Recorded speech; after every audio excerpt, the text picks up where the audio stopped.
A smiling Governor Michael Dukakis arriving at the Atlanta airport just a few moments ago, ready to claim the nomination of his party at what he hopes will be a triumphant Democratic convention. This is the CBS Evening News. Susan Spencer reporting tonight from CBS News Convention headquarters in Atlanta. Good evening. Governor Dukakis arrives in the sweltering South, determined to turn the temperature down on his simmering differences with Jesse Jackson and to turn attention to his own agenda. Not an easy task. Bill Whitaker is standing by at the Atlanta airport. Bill? Susan, this is a big day for Michael Dukakis, his triumphal entrance into the convention city of his party. Even the usually calm and cool Michael Dukakis was feeling the excitement of the moment. After all, he said, something like this doesn't happen to you every day. He was met here at the airport by Atlanta Mayor Andrew Young. We're particularly pleased that we're here in this great city, in a wonderful state, getting ready, we hope and expect, to launch a winning campaign.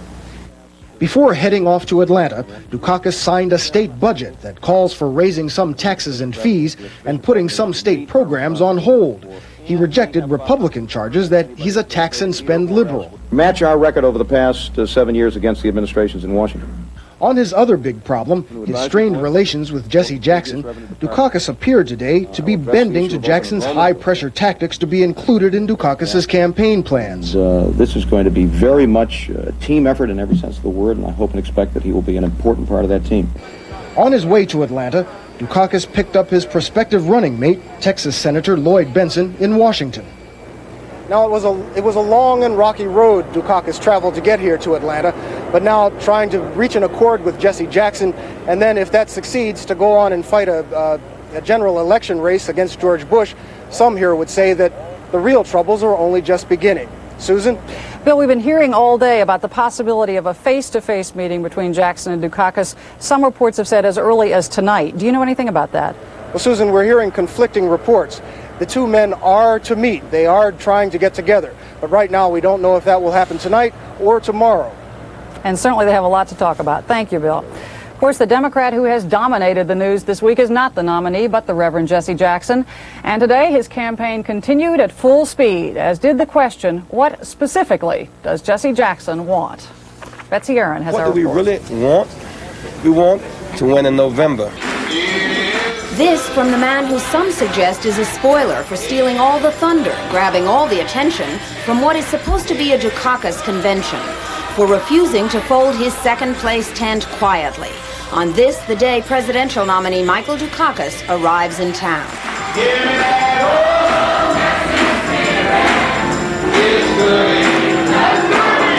Ain't nobody scared of Dukakis. We want what's ours. And Jesse Jackson has a right because he's earned for somebody to pay attention to him. He keeps saying he's earned consideration, inclusion, and he says he's fighting within the system. We will use every rule within our convention to make room for our constituency. Constituency, as well as all the rest of the Democrats in this town, are watching very, very carefully to see when the meeting between the two men is going to take place. There are no shortcuts. No one else can solve the problems between the two men. The hopeful sign is that both sides are still saying they hope that that meeting will come off, and it will come off soon. If not today, then probably tomorrow. Susan? Thank you, Betsy. Of course, the last 2 days have seen countless hours of meetings, tense negotiations between the Dukakis and Jackson camps aimed at heading off confrontation on the floor and problems further down the line. Bruce Morton has a report. There is no such thing as automatic unity or unanimity in the Democratic Party. The mayor of Atlanta had a point there. There can be no final resolution until there is mutual trust and respect and a feeling of comfort. Brown and others from the Jackson and Dukakis campaigns met for several hours today and said nothing when the meeting ended. There will be no comment by the president. Best case scenario is that Jesse Jackson and Michael Dukakis meet and stop using those of us who are surrogates. Most people think that will happen and that the basic disagreement over Jackson's role won't be settled until it does. Jackson, as always, spoke with passion here today, but you could read his words several different ways. I want no job. That's right. For pay. I want no title. I want a supportive role commensurate with reasonable expectations of my work and my constituency.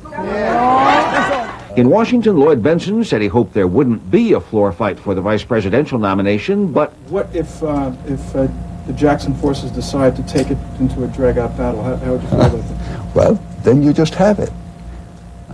But I don't think we're going to have to face that. And while that was going on, the big story of the day, hundreds of other things were happening too. Bands practiced.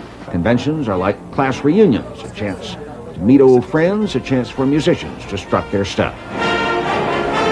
Well, guess what? The speech is finished. For keynote speakers, conventions can be a leap to stardom or a step back. And while all of that was going on, some young people practiced some important words. One nation, under God, indivisible, with liberty and justice for all. Indivisible. That's how the Democrats would like to look when it all ends Thursday night. But there are problems. Michael Dukakis' problem is that the convention should focus on him, the nominee. So far, it has focused on Jesse Jackson and his demands instead. But Jackson has problems too. One is that the nominating process does not reward second-place finishers. Close only counts in horseshoes, not politics. And Jackson has another problem. You can end a campaign, but how, if it is in your blood, do you end a crusade? Susan? Thank you, Bruce.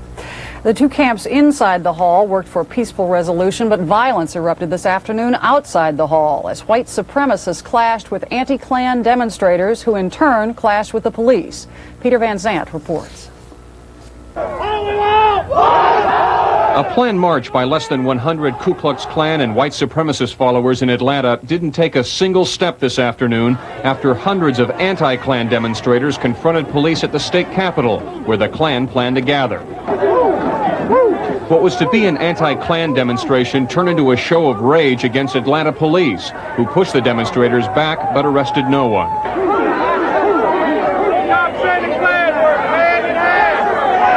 I don't fully understand what's going on here, so I can't respond to it. All we want to make sure is that this thing is handled peacefully and that there are no problems. People under the Constitution have the right to assemble. We're going to assemble and we're going to march. But with the streets out of control, police didn't allow the two opposing groups to get near each other. With the anti-Klan, anti-police demonstrators controlling the Capitol, the city decided to cancel the Klan's parade permit, leaving them stuck in this parking lot. They said they could protect them, but they couldn't protect us. We just as got much right as they have. You know, give us automatic weapons, and when it's over with, man, they can pick up the pieces, and they won't have to have any damn police in Atlanta. Late this afternoon, several white supremacists went to the convention center to try to speak to arriving delegates, but opponents attacked the marchers, leaving them bloodied and beaten. The delegates were never threatened, but for a time, angry demonstrators ruled the streets. Peter Van Sant, CBS News, Atlanta. A gas leak is still threatening to delay the first post-Challenger space shuttle flight, but NASA announced today that despite the problem, it will go ahead and test Shuttle Discovery's main engines next week as scheduled. Coming up next on the CBS Evening News, South Africa and the birthday that could not be celebrated. And later on Inside Sunday from Atlanta, the Song of the South, how the tune is changing.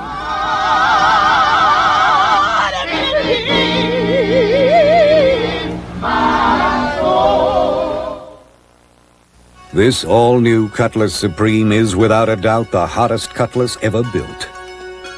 The Washington Post called it a rolling, happy seduction. Car and Driver said wow. And Auto Week hailed it as a worthy successor to a proud name. And now Oldsmobile is making it possible for your Olds dealer to pass along savings of up to $775 on select new Cutlass Supremes equipped with air conditioning.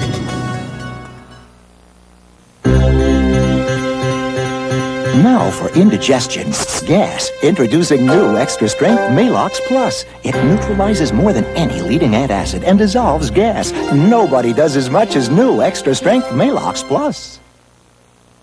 Honey, where's the ice cream? With our new Whirlpool refrigerator, I don't hear that anymore. Shelves in the refrigerator and baskets in the freezer slide out, so nothing gets hidden away. Oh, same like golf clubs? If they're in there, you'll find them. Whirlpool. I'm popping Vanish drop-ins and look so clean. So drop in Vanish drop-ins. drop-ins. Just pop a Vanish drop-ins in the tank to help keep your bowl clean and fresh for weeks. Vanish drop-ins. Splish splash, I was taking a bath long about a Saturday night. Gloved up, got a clog in my tub, but Liquid Drano fixed it up right. Liquid Drano, the liquid strong enough to be called Drano. 4 off-duty U.S. servicemen in Honduras were wounded early today by unidentified attackers using guns and explosive devices. The men, who were not in uniform, are stationed at Palmarola Air Base. They are all in good condition. Nelson Mandela turns 70 tomorrow in a South African jail, a prisoner now for a quarter century. The white minority government is not about to allow any parties, as we hear from Martha Teichner. London's 70th birthday rally for Nelson Mandela was an index of how powerful a symbol the jailed leader of the outlawed African National Congress is worldwide in the struggle against apartheid. We, all of us, the world needs Nelson Mandela. Do you agree? Today in this park near Soweto, South Africa's largest black township, there would have been thousands of people attending a birthday concert. Except that here, all public celebrations of Nelson Mandela's birthday have been banned, and their organizers hauled in by police. There was supposed to be an all-day rally at Cape Town's University of the Western Cape, but instead today the campus was blocked off by armored vehicles. Yesterday, 5 joggers wearing Mandela t-shirts set off on what they called a freedom run.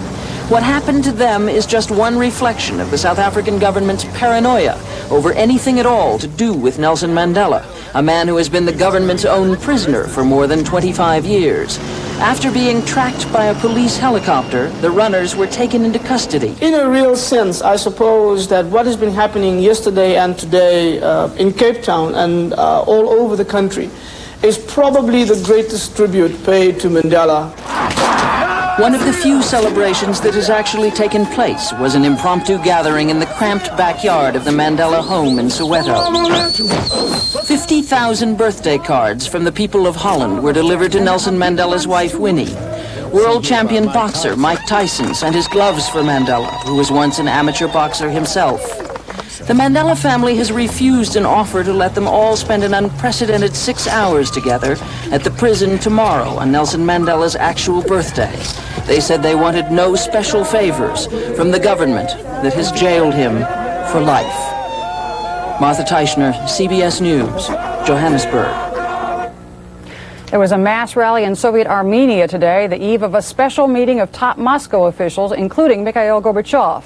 The Presidium of the Supreme Soviet will consider Armenian demands to annex part of neighboring Azerbaijan.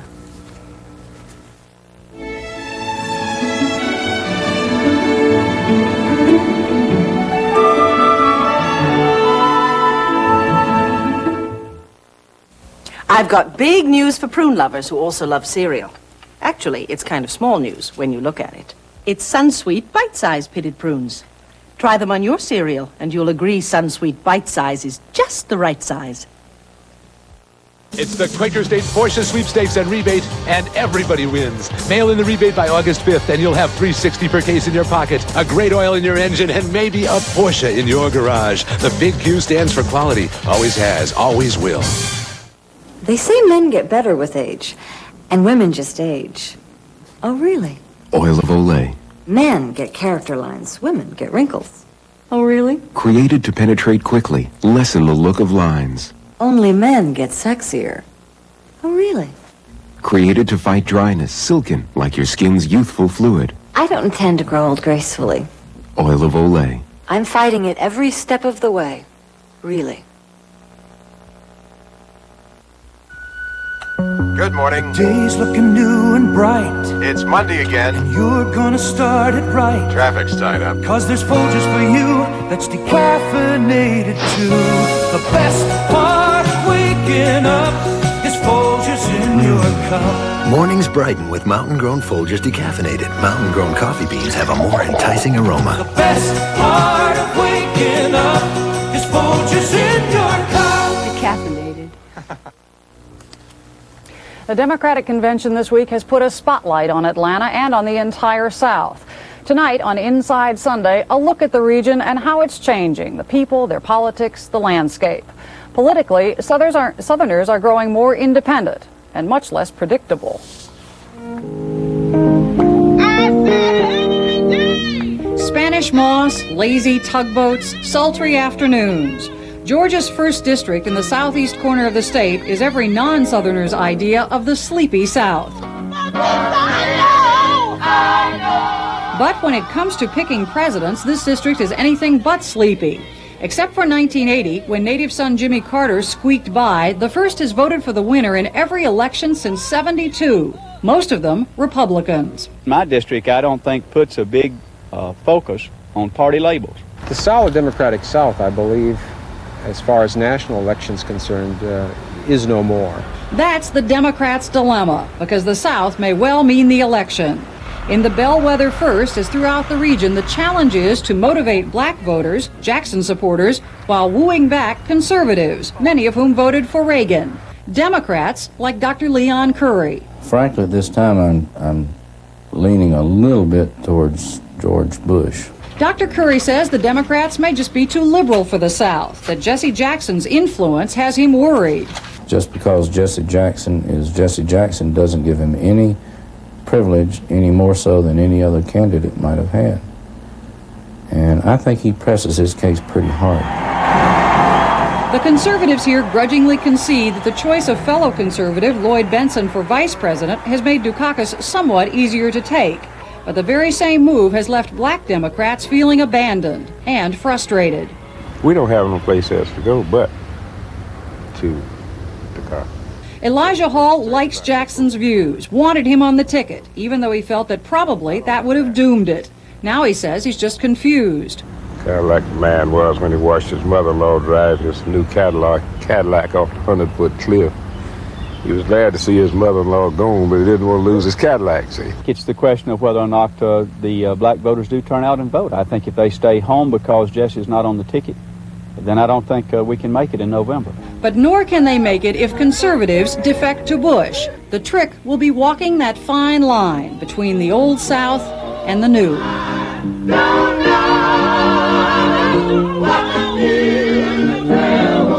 Right now, like the choir, they don't know what the future holds.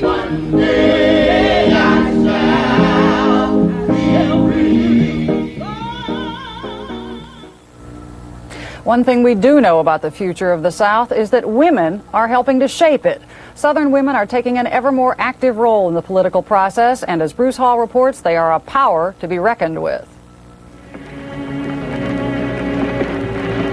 Take a good look, my dear. It's a historic moment. You can tell your grandchildren how you watched the old South disappear one night.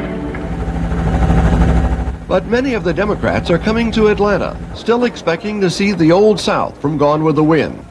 What they will find is more women like Ann Stallard. Those halftones look good, don't they? She runs a printing company and has little patience with the Yankee notion of conservative, crinoline-clad maidens in the kitchen. I don't care to serve you the pie. I want to be in on the pie making. Southern women are pretty strong and pretty effective at getting what they want. But I think women are also outraged by the treatment that they've gotten at the hands of all of the presidential candidates this year. Republican George Bush seems to be bearing the brunt of the so-called gender gap. Women throughout the country, and especially Southern women, recognize that George Bush is not going to be an agent for change, and in the clutch, he's not going to be looking out for their interests. See, you know, I'm already on the council, all right?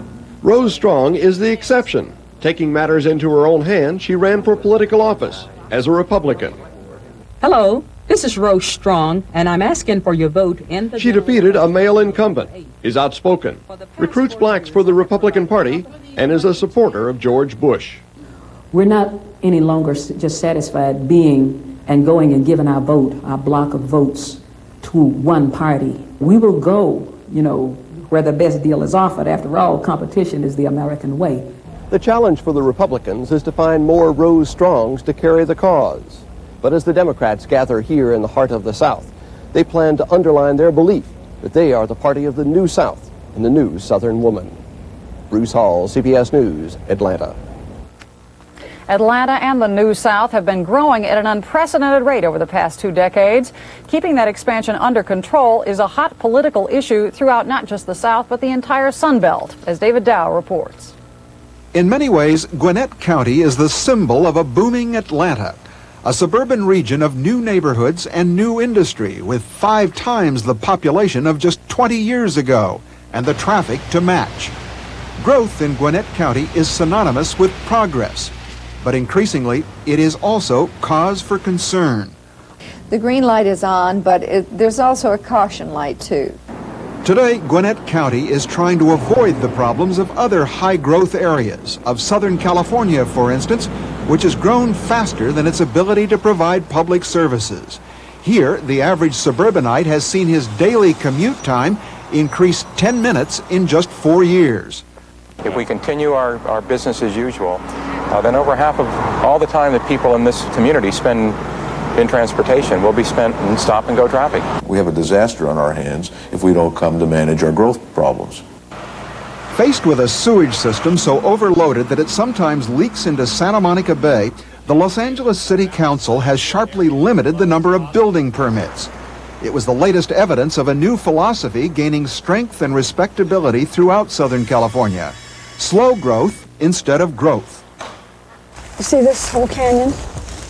This is going to be filled in. Slow growth was born of the likes of Flora Walker, who fought and won a battle to scale back a housing development planned in the rugged Santa Monica Mountains. The movement is spreading even to conservative Orange County, where a slow growth measure made it to the ballot and received 45% of the vote.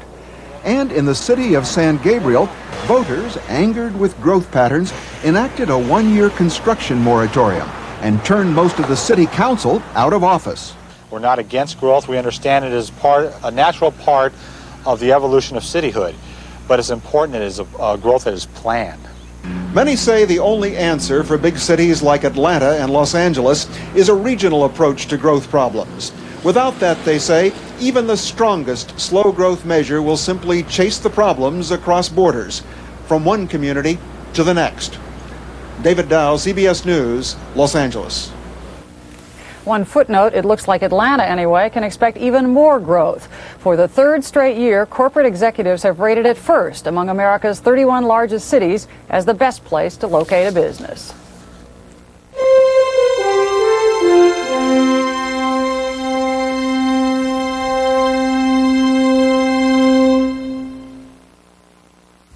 You've just been caught knocking off the Kellogg's Cracklin' Oat Bran. What's the most intelligent way to respond? Did you eat all the Cracklin' Oat Bran? Define the word eat. Did you eat all the Cracklin' Oat Bran? Yeah. Did you eat all the Cracklin' Oat Bran? Yo, Mom, you shoelace. With the crunchy sweet taste of Kellogg's Cracklin' Oat Bran, an open box is an empty box. With low back pain, walking can be agony, where every step shoots pain. Up here, you know what helps? New back guard. Clinically proven back guard is a shoe insert for low back pain aggravated by foot shock. Back guard with its shock trapper module relieves this low back pain. Watch how it helps absorb shock upon impact to reduce the shock to your back. Amazing. Something down here can help up here.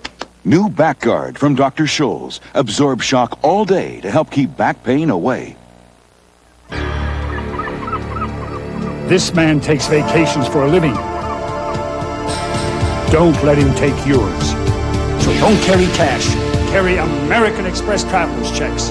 Don't leave home without them. The finer things, happily some are affordable, like Grey Poupon Dijon mustard. So fine, it's even made with white wine. Pardon me, would you have any Grey Poupon? But of course. Grey Poupon, one of life's finer pleasures.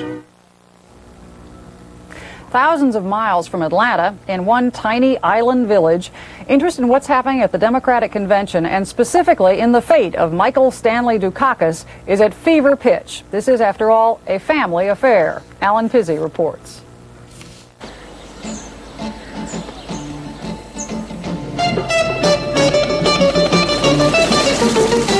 Come November 8th, this sleepy little Greek village is going to come alive. Palopi, population 650, bills itself as the hometown of Michael Dukakis. and there's going to be one big party on Election Day. Dukakis' father left here at the age of 15, but in Polopi, candidate Dukakis is considered a native son. Dukakis spent 4 hours here in 1976. Today, half the town claims to be related to him. The mayor says he's a third cousin. I don't know how and why we have this feeling, but for us it's like if he's already the President of the United States. It's for us it's a fact. Mayor Stefanou has a few tips for the local hero who would be president. For example, he's big on small government. The mayor has a staff of 1. He spends most of his time among his constituents, who spend most of their time doing what men have done in Greek villages for centuries. The mayor is proud of running what might be called a clean administration in a clean town. There may be more donkeys than cars on the main street, but the village operates on a balanced budget. The mayor says taxes are as much an issue in Polopi politics as they are in the U.S. He vows he has no intention of raising the rate. It's already $15 a year. The villagers do anticipate an influx of tourists. Manolis Yakobos is the local celebrity. He bought the Dukakis family house 57 years ago. At least 100 people came to interview me by now, and God knows how many more will come in the future. Polopians are convinced Dukakis will win. After all, voting day is November 8th, which is also St. Michael's Day, and the anniversary of the island's liberation from Turkish occupation. And even if the unthinkable happens and the native son runs second, they'll have a party anyway. Alan Pizzi, CBS News, Polopi, Greece. That's the CBS Evening News. Bill Plant will be here with an update on the CBS Sunday Night News. And tomorrow, Dan Rather will be here with our coverage of the Democratic National Convention. I'm Susan Spencer in Atlanta. I'll see you next week. Good night.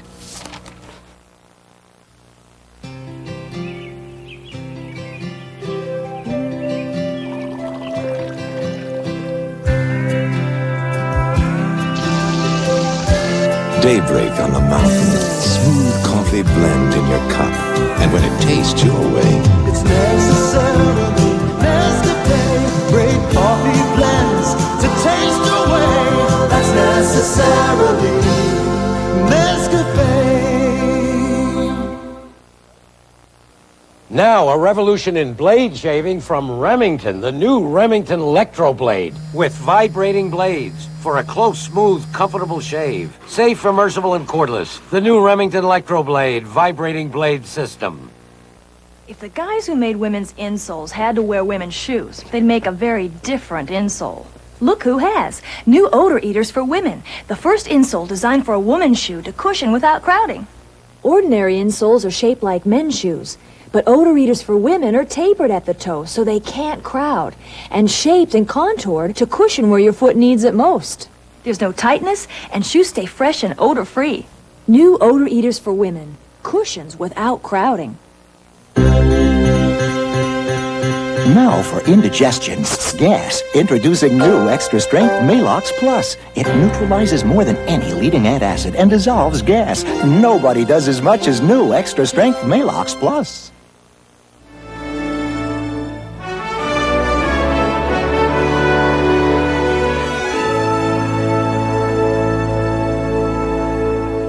Campaign 88 heats up as the Democratic Convention comes to Atlanta. Join Kathleen Sullivan and Harry Smith for full coverage this week on CBS This Morning.